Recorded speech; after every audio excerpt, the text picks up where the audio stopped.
జనానికి డబ్బులు వేయడం ఏంటి, డబ్బులు అలవాటు చేయడం ఏంటి, ప్రభుత్వాలు ఇట్లాంటి దుర్మార్గం కదా అనేటువంటిది ఓ పక్కన ప్రశాంత్ కిషోర్ దగ్గర నుంచి, జయప్రకాష్ నారాయణ గారి దగ్గర నుంచి, చంద్రబాబు గారి దగ్గర నుంచి అనేక మంది మాట్లాడుతూ వచ్చారు. బట్ మేము వస్తే అంతకంటే ఎక్కువ ఇస్తామని ఇంకో పక్కన పవన్ కళ్యాణ్, చంద్రబాబు చెప్తున్నారు. మొన్నటిదాకా అసలు అవి ఇస్తే శ్రీలంక, వెనుజులా అయిపోతుందని చెప్పారు.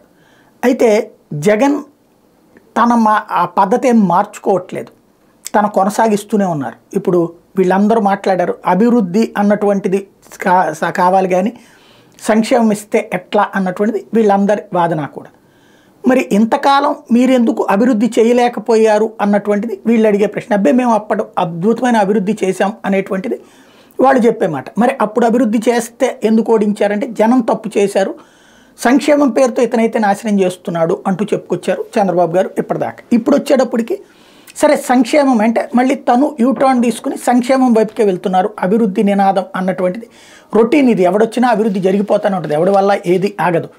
చంద్రబాబు వెళ్ళిపోయారని చెప్పి ఆ తర్వాత హైటెక్ సిటీ ఆగిందా? రాజశేఖర రెడ్డి వచ్చినా నడిచింది, రోసయ్య వచ్చినా నడిచింది, కిరణ్ కుమార్ రెడ్డి వచ్చినా నడిచింది. అభివృద్ధి అనేది ఒక రెగ్యులర్ ప్రక్రియ. బట్ సంక్షేమం అనేటువంటిది ప్రభుత్వాలు అధికారంలోకి వచ్చినప్పుడు మాత్రమే ఇచ్చేటటువంటి ప్రక్రియ. అది ఆ ప్రభుత్వాలకి నమ్మకం కలిగించడం అనేటువంటిది ముఖ్యం, ప్రభుత్వాలు ప్రజలకు నమ్మకం కలిగించడం.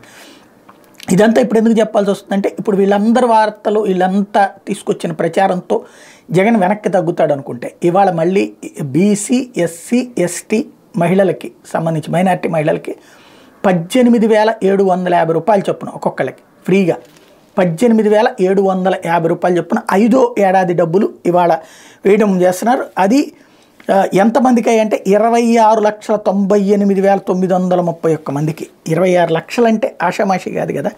26 లక్షల మంది మహిళలకి 18,750 రూపాయలు. ఇది మామూలుగా ఒక 100 రూపాయలు 1000 రూపాయలు ఇస్తేనే వామ్మో అనుకునేటువంటి రోజుల్లో ఇన్ని వేల రూపాయలు అన్నటువంటిది ఇక్కడ కీలకం.